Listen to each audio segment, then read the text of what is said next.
It is Monday, December 5th.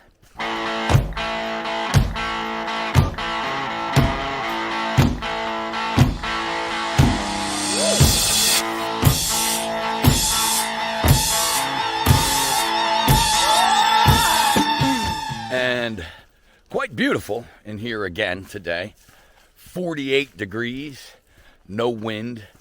However, they are spraying the bejesus out of us.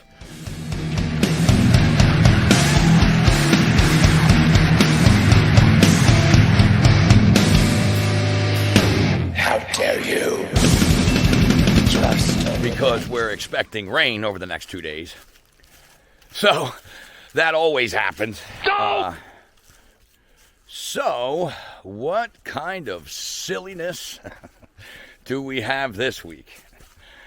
I don't even know. Last week's is still rattling around my head, because to sum up the entirety of what we're looking at, last week's clip that I played of Karine Jean-Pierre, the press secretary, I thought summed up the entirety of this mess perfectly. Because Dr. Fauci has to leave in a couple of minutes. I'm done. I'm not getting into a back and forth with you. Go ahead, Jeremy. Dr. Fauci, but she's only 30 great questions. You're not being me. Go ahead, Jeremy.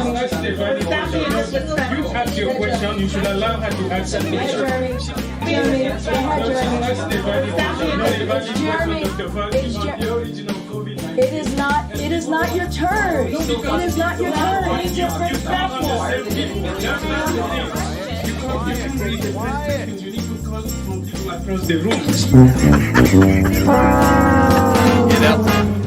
But nevertheless, we have more shenanigans and fun going on in the world this week. We could start this week, I think, with the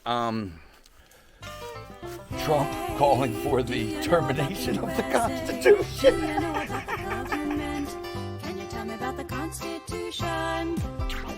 President Biden made sure to point out the theme of this year's holiday decorations at the White House during an event for the Kennedy Center honorees Sunday afternoon. We the people, the first words of the Constitution, the beating heart of our democracy, the story of our nation that makes America, America. The president's pointed remarks about the Constitution are in stark contrast to former President Trump's take on the founding document over the weekend, when he suggested on social media the possible termination of parts of the Constitution. The Constitution is set for a reason, to protect the rights of every American. And so I certainly don't endorse that language or that sentiment. And then, the funniest part is, right on cue, CNN is the one that's trashing them for it. They've been terminating and shitting on the Constitution for decades. So, now you got Trump calling to terminate the Constitution. I mean, again, this is all about division. So you take him, and now you have him calling to terminate the Constitution. What do you think that's going to do to someone's brain? Any questions? It's gonna fry their mind. But I found that to be hilarious, you know what I mean? Trump calling for the termination of the Constitution. Oh my God, this shit show is the funniest shit show I've ever seen. It is entertaining, stupid, and airplane funny. Can you fly this plane and land it? Surely you can't be serious. I am serious. And don't call me Shirley. Anyway, so what else is going on? Maniacal claim that Fried Bankman is some kind of victim and Robin Hood or hero or... You got a whole national media parade of people dedicated to making this guy look like, he's, some innocent, saint. When the reality of it is, you got like $1 billion being donated to Democratic parties that can't be traced. You have money missing that cannot be located. You have a huge Ponzi scheme going on here.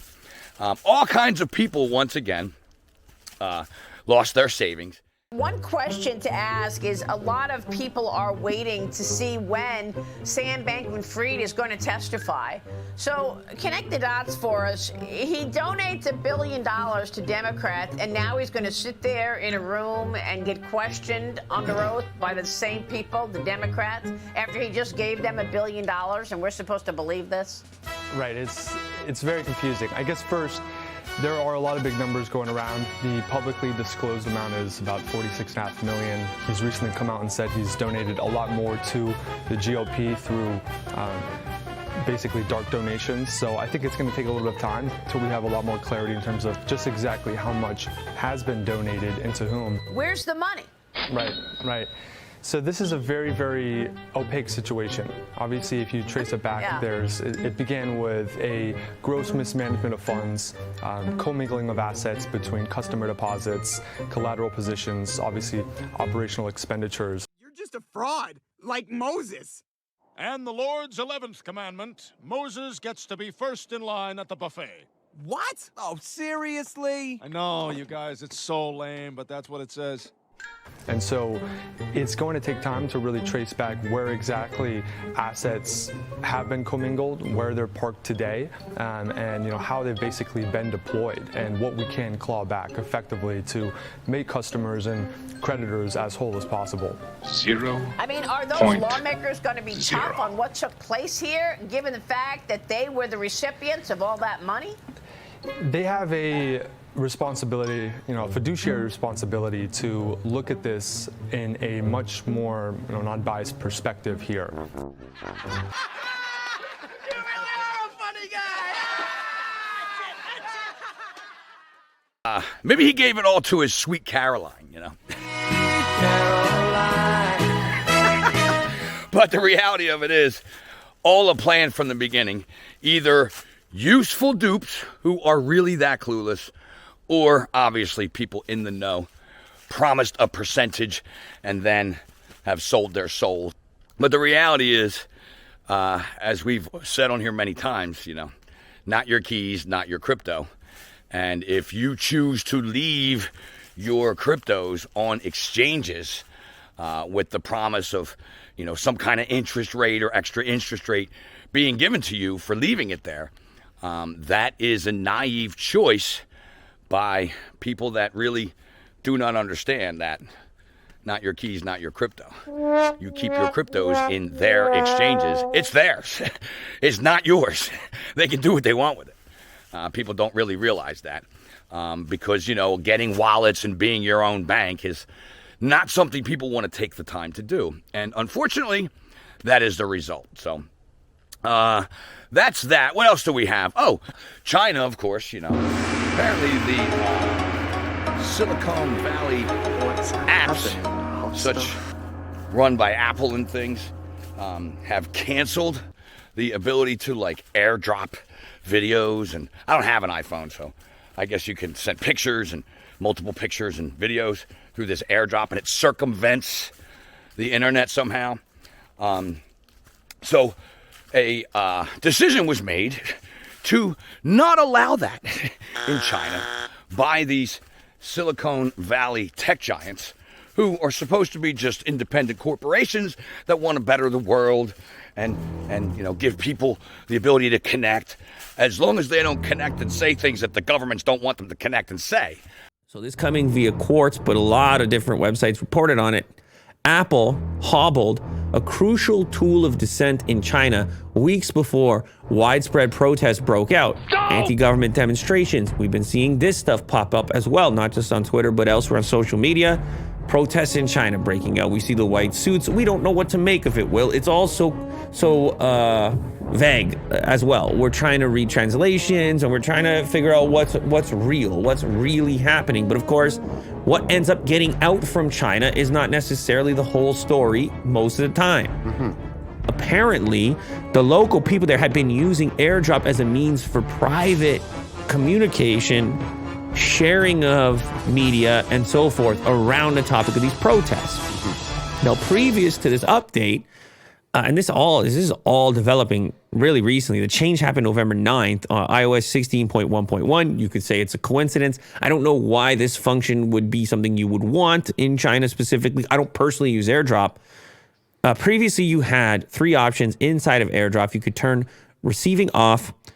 You could have receiving from contacts only, or you could receive from everyone. So this is the way it looks for you right now. And this is the way it used to look in China up until November 9th. And the way it looks now is the everyone selection is only for 10 minutes. So it would continue to expire. Because they're run, funded, policed, and, under the orders of government, clearly, as we see this corporation, Apple just decided, well, we won't allow it then. We won't allow them to airdrop videos and pictures of what's going on in their country so that people outside the country can see it and people inside the country can rally, because that's what we're told to do, and then they just go and do it. So it does add some validity and credence to the videos that are coming out of there, and it does look like the pushback is real. Some of it, of course, is most likely propaganda, but the pushback over this zero COVID bullshit policy is looking to be more and more credible when you hear things like that. This is what companies like these tech giants are doing and going to do when it comes to the introduction of the social crediting and the vaccine passports and the central bank digital currencies. These are going to be things that are controlled and policed by apps, your behavior, and surveilled by government and corporate officials that are then reported and graded, and a decision is made eventually by AI whether or not you get to participate in society. You get to go buy food, or you get to get on a train, or you get to go travel, or have a job, or and this is a prime example of it. A Silicon Valley tech giant listening to the Chinese government and saying, okay, we won't let them airdrop videos and pictures of their current, position or things going on in that country. If you don't want them to, we'll discontinue the service. And that's what they did, It's amazing to me. So, what else do we have? Oh, one of the things I forgot to mention. When it comes to Bankman-Fried, Fried Bankman, yeah, I know it's Bankman-Fried, but I like Fried Bankman better. When it comes to Fried Bankman, Elon Musk actually pointing out something of validity here. You have over $1 billion that has been disseminated over the Democratic Party out of these funds from FTX. Where is all that money? Where are the ledgers?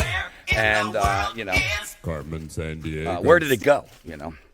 But on the flip side, you have Elon Musk's Neuralink that will be ready for human trials in about 6 months. The brain chip to connect you and AI. Connect the brain to AI. Oh my God, you can't make this shit up. Out of one side of his mouth, like I said, he speaks validity and some truths. And then you look at what else he's doing, and you just realize, oh my goodness. No! But again, that is the fun we're having, isn't it? What else do I have here? To follow up on the KANYE fiasco, he apparently appeared on Alex Jones this past week. I didn't see it, and I won't be seeing it. I'm just pointing out that the propaganda tour continues, and the division is going to be pushed any way possible. I mean, is there a better platform to put him on for division than Alex Jones, when it comes to what's going on in the world and what Alex has been going through? So, oh, God. And so what else do we have? We have, which just got approved while I was making that video last week, the RoboCop being brought to life, you know. And of course, we're not talking RoboCop, a man in a RoboCop suit. We're talking about using robots and giving them the ability to use deadly force against people. Last week when I played that clip, it had just passed in San Francisco, and the vote was like 8-3. It was just revoked due to backlash, but now I want you to sit for a minute and realize that there's a vote that's 8-3. 11 people deciding whether or not robots are allowed to go out and police can use deadly force. You have 11 people that are now deciding for an entire city, which is, of course, going to be precedent-setting for other cities and states in this country. 11 people that are voting, which 8-3 the vote was, in favor of police being allowed to use robots that are capable of using deadly force against people. 11 people made that decision in a vote that's 8-3. Think about that. Does that sound like freedom? Yes, it's been revoked for the moment, but it'll be back, and you have 11 people that can decide that pertinent of a decision when it comes to, you know, human rights and freedoms and you know, the overreach of government and stuff. You have that little tiny amount of people that can make that decision, and you don't think that that's going to be the precedent setting for all of this shit coming in? Again, the vaccines, passports that they're raving about at the G20, the central bank digital currencies, the social credit system that will morph from the vaccine passports, and police behavior, and you know, be a source of complete tyranny when it comes to your ability to be free and live and choose and have autonomy over your own mind and body. All these things happening, and of course, as always, I'm only scratching the surface, but just these little things that if people could look at and pay attention to and realize how fragile the situation is, and the only way out of this situation is non-compliance with our own enslavement. So I think I'll about leave it there, even though I'm probably forgetting 10 other things that I wanted to bring up. There's just so much of it, you know, and so much of it is stupid, retarded, and hilarious. So, you know, I do like to, you know, bring up things that are all three, the trifecta, you know, stupid, retarded, and hilarious. Oh, hey guys, I'm back from retard school. So a lot of times there's a lot to pick from, you know. So I can only get to so much of it. But I hope all is well. And we will, like I said, leave it there and see you on the next one. Get learning, get speaking.